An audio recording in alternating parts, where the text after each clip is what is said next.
my name is Dewan Monthayes with Noise, and I'm here with Morgann Freeman, who is a congressional candidate for District 2. Yeah. And we're just having a conversation to get to know Morgann and get a sense of this race. So, Morgann? Yeah. So I am actually an Omaha native, born and raised here. I was born in North Omaha, and my parents decided to move me to Bellevue when I was 10. And so I come from both communities, and I understand both communities. But it also forced me at a young age to figure out how to navigate difficult spaces, in spaces where I may not identify with the people that are around me, and I have to figure out and navigate a way to still build connections within that community. And it's kind of really resonant with what's happening now within our community, because we have such divisiveness in a variety of different places based on race and gender and political ideology and sexual orientation or perceived assumptions based on all of those things.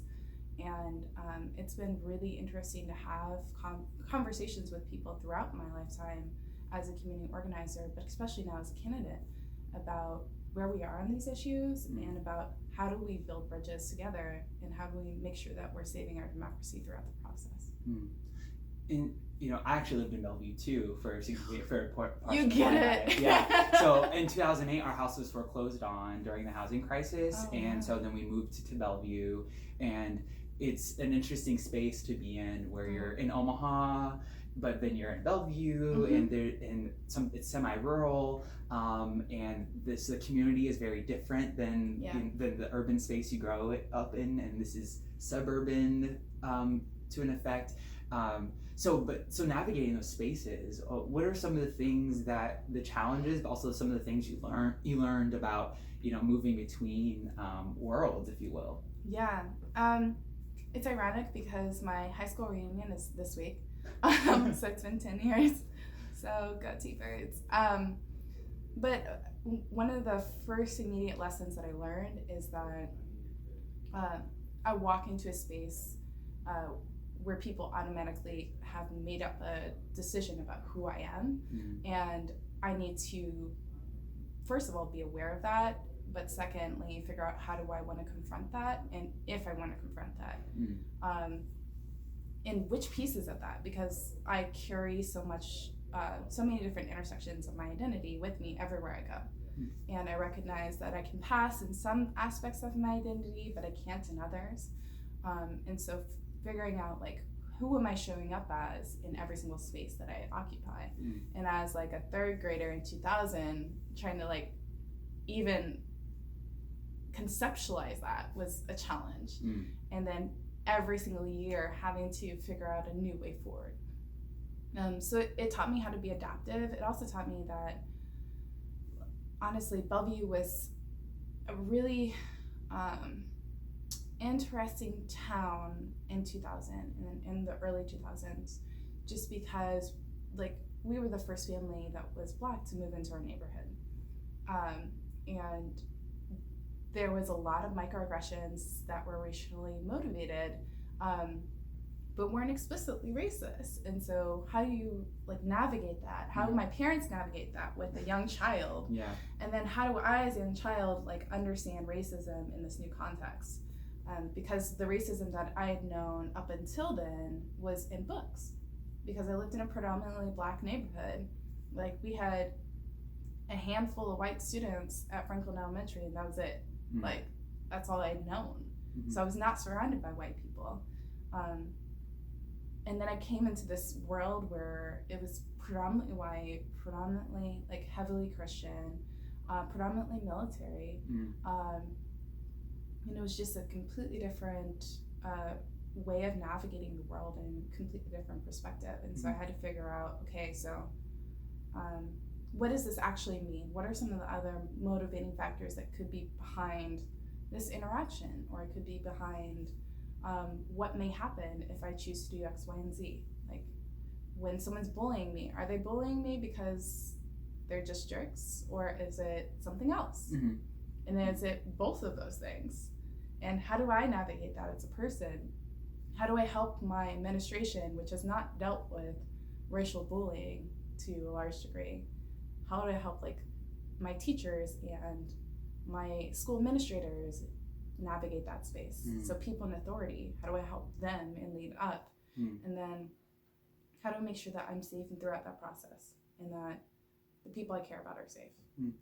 And I think in speaking to that, I mean, you're going to have to carry a lot of those things through today, especially being a congressional candidate and wanting to connect with the large district and that's very diverse and very different, and so with each step it's going to be a lot of those things. So can you tell us a little bit about your experience so far with, I don't know, kind of announcing and just getting your name out there and interacting with people? Like, what has it meant and looked like for you to be a candidate? So as you know, and probably a few people watching this, I have been pretty active in the community. I've been a community organizer for several years now. And so part of my challenge has been reintroducing myself to the community, because about 3 years ago, I kind of dropped off the map.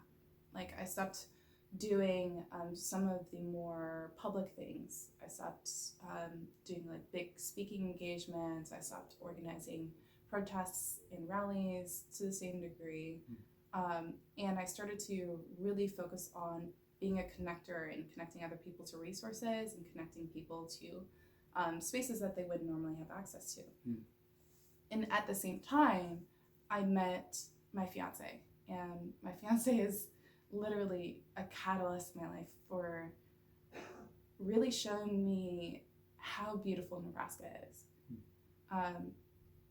I think I was extremely radically left when we met, and he comes from a small town Nebraska family, and he had different perspectives, and I don't agree with all of his perspectives, but he not only allowed me to figure out how to articulate why I felt the way I felt, and to figure out why other people felt the way that they felt. So not necessarily humanizing people that are inherently racist or xenophobic, but like a white working class person from small town America that has never actually like seen a big city before does not understand what urban issues are, period. And like, at the end of the day, like, it is what it is. I may hate it, but it is what it is. And the only way that we actually like do that movement building that we need to do in order to advance our communities together is if we have conversations. And he really helped me to enter into those spaces, to do so safely, and to meet these amazing people. Like, never would I have thought that I'd be sitting at I don't even know what they call it. It's like a street party.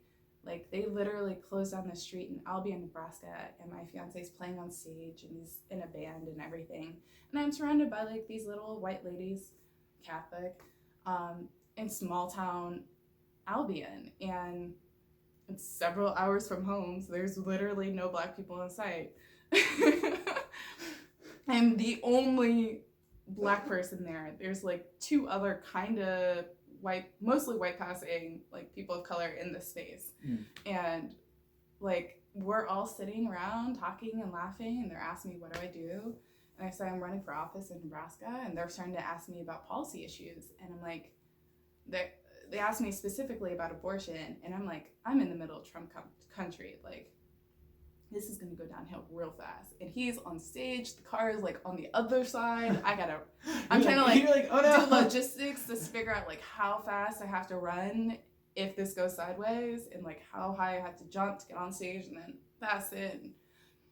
And so I'm like, I think that the people of Nebraska are all across the board when it comes to abortion, and that for me personally, which is what they're trying to get to. Like, me personally, I think that being pro-life is providing for reproductive access and comprehensive reproductive access. And that includes like taking the government out of the decision between a healthcare provider and the patient, period. And they're like, there's this dead silence for about like, I think I counted, it was like 8 seconds or something. And then they're like, yeah, that makes sense. And I'm like, What? What? Well, and honestly, I mean, you framing it that way, I've thought about it that way, but I think when you frame it in that sense, and like, well, if you are advocating for life, then you would advocate for the person to have autonomy upon one's life, yes? And so when we're talking about pro-choice and pro-life, I mean, most of the time, most people are advocating for my own life. Like, let me make decisions about how I make decisions about myself. And honestly, it all comes back to the Constitution. Like, if you truly believe in the Constitution, you believe in what the Constitution stands for, you believe that the guiding force of our democracy, everything that we choose in the three branches of government should go back to what the Constitution stands for and what's in the language of it. Separation of church and state is inherent in that. It's literally the First Amendment for a reason. It's actually in like the first phrase of the First Amendment. So, like, at the end of the day, a lot of people, their assumptions around abortion and about a lot of other things are based in that. And if we're really about creating that division between church and state, we need to make sure that we're providing a space where religion can grow and thrive, but that it doesn't hinder on the individual rights or liberties of any American. And I think we need more people in office that are going to really focus on walking that really thin but feasible line and advocating for other people to step away from what their personal ideologies are and what partisan agendas say and what special interest lobbyists are advocating for, and just do what's right and what the American people want, say they want, and need. Yeah, representation. A representative democracy. Yeah, it's interesting. I've been able to travel to rural Nebraska, and I love Nebraska. It's tattooed on my side. It's a place that we're born and raised here. And the more time I've spent, I realize that, like, people say, "Oh, Nebraska's such a red state." I think it's really purple, honestly. It's super purple. It's super purple. Like, it's just super purple. Because here you have people who just care about living and, like, really, like, just want to do something great and don't want, their autonomy infringed upon, and, care for the sandhills and care for each other. Care for the families. Yeah, and there's whenever I've gone to legislature and heard people, testify, there's a deep sense of passion and love and care and respect that sometimes might be misinformed just because of the nature of things. I think some rural access to information is difficult, but rural access is really difficult. And so that's where I think we can begin to color and paint each other differently, because we simply don't understand those stories and doing that. So which is why expanding broadband internet is going to really be important. So, and I think one thing that I've noticed is that when you sit down and you have a conversation with someone and you break it outside of partisan politics and you, like, strip away that rhetoric, you'll agree on just about everything. Like, I sided with a Trump supporter, and 5 minutes into the conversation, like, we're talking about how we agree on immigration and healthcare and all these other really divisive issues, because once you strip away the rhetoric and you're focused on what can I do for my community and for my family, and what do we really care about, they want universal healthcare. They want to have a community that, like, really fosters growth and isn't going to, like, throw people in internment camps. Like, it's really not as divisive as what I think as what the popular media, but also, like, as the parties have tried to make it out to be. Yeah, so speaking to that point about partisanship in parties, right now you have we're seeing the debates. There's a debate tonight. There is. And when national media talking about, it just feels like Democrat, Republican, you have to choose. You can't be, there's no in-betweens, there's no blurred lines, there is no representation. It feels like we're picking party representatives versus people representatives. Exactly. And so as running as a Democrat, how do you navigate that space when, yes, I'm on a ballot, and because of how party politics are done, I am on this particular side, but how do you navigate that space? So one of the things that finally pushed me over the edge into actually running for office was this book by Adrienne Maree Brown. It's called Emergent. If you haven't read it, I highly recommend. Emergent strategy. Yes. And it talks about collaborative community building and really focusing on how the micro can affect the macro, focusing on decentralized leadership and collective empowerment and all these really great organizing themes. And I was reading this in January, and I'd already been thinking about potentially running, and specifically for this seat. But it made absolutely clear to me what our democracy could be and what politics should be if we applied these same principles to our government. Like if we apply decentralized leadership alone, just having candidates that are focused on actually representing the people rather than personal gain, just imagine what our government could be. What all of the issues that are in this political circus are, they usually come down to me versus them, or them versus us. And there is no me versus them. We're the American people, period. Like, we're the community, period. Yeah. We are the nation, period. There should literally not be a division between communities when we're actually focused on building communities. And it's really fascinating to me how much of that is even within the Democratic Party, because we'll say that we're the party of the people, but then again say we're the party of the people, but only in X, Y, and Z spaces, or it's not your time over there, marginalized group, you have to wait until we do X, Y, and Z thing over here, or just even like the conversation around Kamala Harris, or the conversation around Cory Booker, or Pete Buttigieg. Like, the fact that it took us till the 2020 election to have as diverse of a slate for our primary as we have had finally. Yeah. And not just for our presidential election, but for Congress, for this seat, period. When was actually there has most women, most people of color running for this congressional seat in Nebraska that we've ever seen, and all over the country than we've ever seen in history. Yeah, this is the first time that we have had a young Black queer person run for federal office, period. Yeah. In this state, or in any state like this. Let's be real. Yeah. And the fact that I'm the first is ridiculous. And let's be real, like, if the Democratic Party is actually about like supporting marginalized communities, why am I the first? Yeah. So as Democrats, we have to do better. Also realizing I have the positional power and privilege to be in these spaces, and so it is my responsibility to do as much as I can to break down as many of these barriers that exist, so that someone else can come after me in whatever space they want to occupy to be able to serve the people. Because if we are about what we say we're about, if we're about moving our democracy forward, we're about protecting the people of Nebraska, of CD2, then we have to do what we can in all the spaces that we occupy, whether or not we get a reward.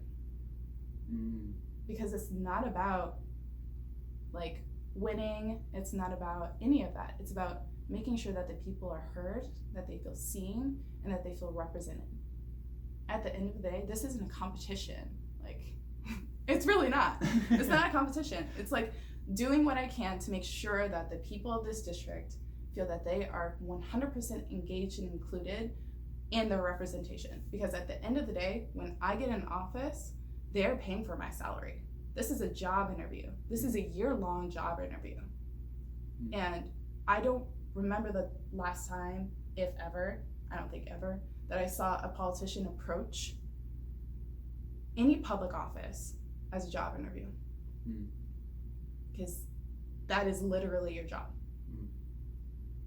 Well, for a long time, I'd say, I think we've recognized kind of the electoral politics and running for them as a means of popularity, really, and which I mean makes sense, but it feels more like how can I portray a politician versus how can I really speak to the people about matters that truly affect them, and I've had the opportunity to interact with our current congressman, and a personable individual. We had lunch, those types of things, and then we have a conversation. Yet when I see decisions that are made and seeing how they are impacting folks here at home, or even how he talks about the decisions that he makes, he skirts responsibility for making them, or even being able to say, I made this vote. Like, for example, his vote on the budget. When he explained why he voted on the budget, his response was because Trump asked him to. I would have hoped you would have had something better, anything better in your explanation. Yeah, there wasn't a constituent in Nebraska who just pulled you your heartstrings so much that you were like, you know what, I have to make this decision. I would rather that guide your decision making than to have something that is going against your constituency, to make a vote that is going against your constituency, and you chose to fall in line with the party and with your party's leadership rather than to do what the people that are paying your salaries want you to do. That's a very interesting point you make there, because we saw an election just a couple of years ago, 2018, and with this, there were a lot of really great things that we saw come from that election, particularly in Congress. The most women of color ever elected to Congress. There are a lot of firsts happening this cycle, and that's exciting. And I think that's also part of the momentum that we're seeing, is that it didn't just end, and that people are being inspired and motivated. So, I mean, what are some of the things that inspire and motivate you each day to move forward and to continue in this race? Knocking doors and talking to people in the district. I've sat down and talked to some amazing people. For example, it was really fun. I was knocking doors actually in my neighborhood, and I knocked on this lady's door, and she's older, senior citizen, and she's like, "Oh, what's your name?" I'm like, "My name is Morgann Freeman." And she's like, "Someone just called me about you to say I should vote for you." I was like, "That's amazing." And she invited me into her house. She invited me into her kitchen, and we sat down and talked for 20 minutes. She told me about her background, about what brought her to Nebraska and why she loves it so much, and about the issues that she really cared about. And we built this really great just friendship, just sitting in her kitchen talking about how do we make a better nation. And every single door has been that way. I have not had a single negative experience at a door. And that in of itself is unheard of in politics. I had more negative experiences knocking doors for Medicaid expansion than I have had for running for Congress. And it's been amazing, absolutely amazing. So yeah, it's honestly probably the most rewarding experience that I've had so far in my life. To be able to sit down with people from all walks of life and to be able to come together on just truly believing that we can build a better United States, and also understanding the urgency for it. Urgency. I'm glad you said that. Urgency. I've been feeling this great sense of it, and I think all of us, since 2016, everyone's been like, well, what do we do now? What is the response? What do we value? And this current administration, the climate in which we are right now, is I see it as kind of a double-edged sword in some ways, where it is very frustrating and can feel can attempt to make you feel powerless, but at the same time, it's really helped me personally question, well, like, what are my values and what am I willing to do for them? Yeah. And sometimes we need our boat rocked to really make us wonder, like, what are we keeping and what do we need to let go of in order to move forward effectively? Yeah. And and that's the type of representation, the kind of conversations we are having. Yeah. And we have to stop like forcing people to choose between an okay option and a bad option. Like the whole like, oh well, that's the best we could do for our elections. That is old and tired. And if you need any evidence for that, just look at voter turnout numbers for 2016. Like, we have to do better as communities. And honestly, we need to do more to support non-traditional candidates and people that are just, that come from marginalized communities to be able to run. Because that's honestly, just look at Congress right now. That's what's saving us. Let's be real. Something I heard once was the people on the margins can have some of the best and tried and true solutions, because when you have to make do and be creative and you don't have the means, you have to figure something out. And what do you think about that statement? And how would you apply that in this race? I think it's entirely true. One of the things that I realize is when it comes to like in my history in community organizing, the people that worked the hardest, the people that did the most work, the people that were dedicating 120% every single day were the people that fully understood what was at stake. And if you aren't like, for example, if you haven't been poor, or if you haven't been poor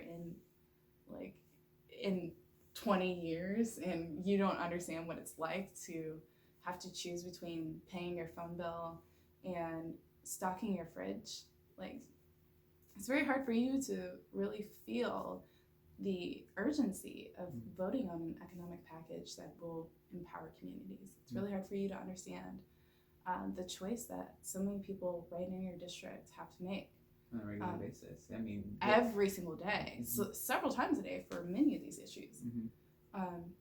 Like, do I put money in my car for gas, or do I just walk, or do well, like how do I get there? And how do I get there? Yeah. And like, how do I like?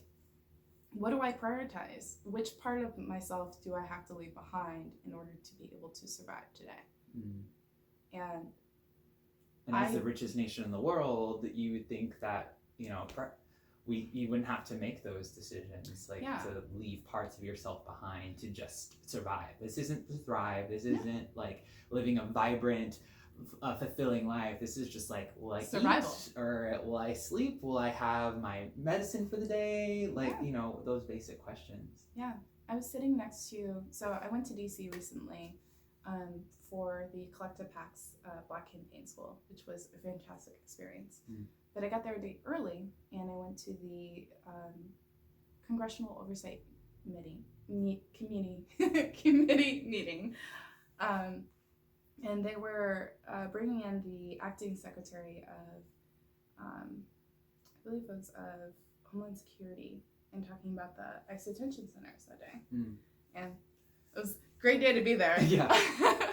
But I was sitting with a lady who works for the Social Security Administration, and she showed me this really interesting packet that broke down the demographic information of everyone in Congress. And over 90% of the people in Congress come from money, or come from wealthy professions. They're doctors, they're lawyers, they're predominantly lawyers, predominantly like educators for like universities like Harvard or Columbia. Ivy Leagues. Ivy Leagues, or they come from wealthy families, or it's clear to me, like, not only do you make $4,000 a year. In addition to your, as a congressperson. As a congressperson every year. But that's just what you make while you're there. But just imagine what these people made before they got there. Before they got there, and then what are the benefits they might receive from policy decisions? Yeah. I mean, exactly. It's hard to deny or to not see the relationship between when here, if you are come from the fossil fuel industry, you're elected to office, and then you go to Congress and advocate for fossil fuel or against environmental protections, and your industry, your company itself may not see the direct benefit, but your industry does. Yeah. And that's not ultimately really to the people's benefit. Yeah.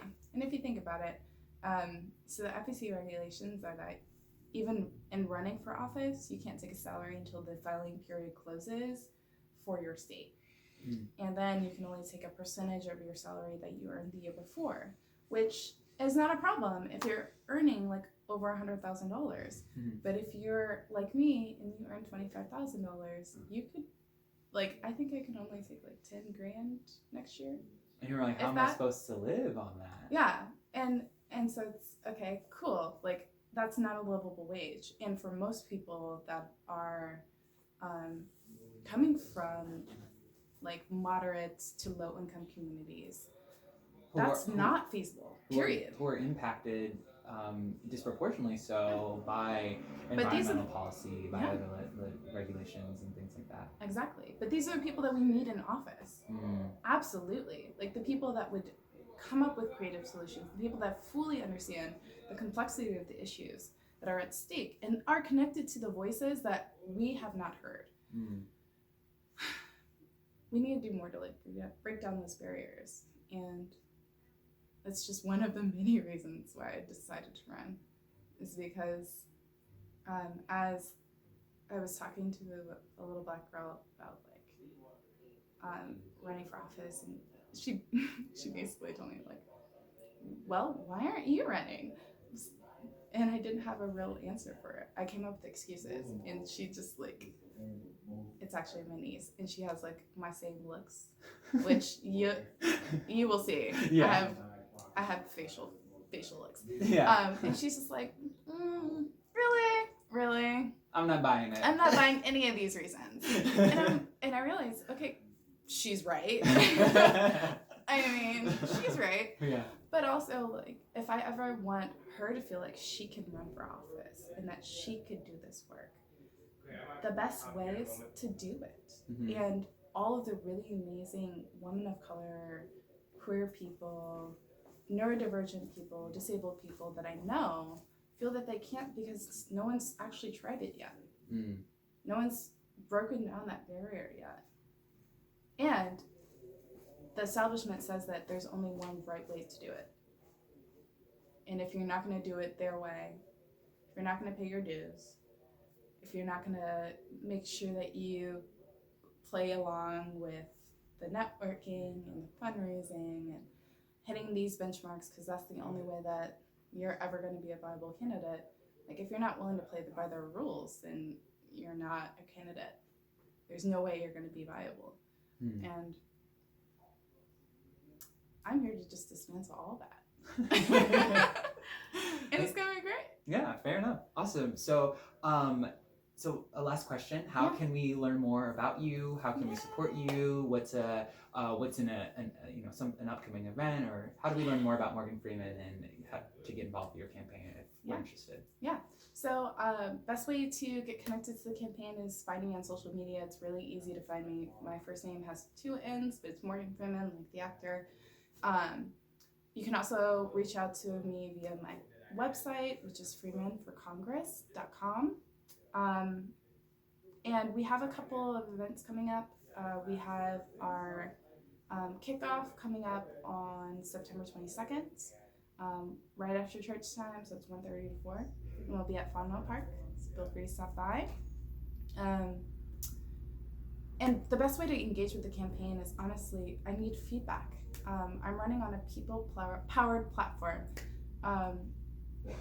And in order to do that, I really need feedback from the community on what are the issues that you want me to fight for when I get to Congress. So you can reach out on any of those platforms and tell me, like, what matters most to you. Wonderful. Well, thank you so much for your time, Morgann. I appreciate it. I appreciate it. Thank you. Yeah, and we'll post links and additional information about Morgann Freeman to this video, and stay following Noise for further interviews with the rest of our candidates. Bye.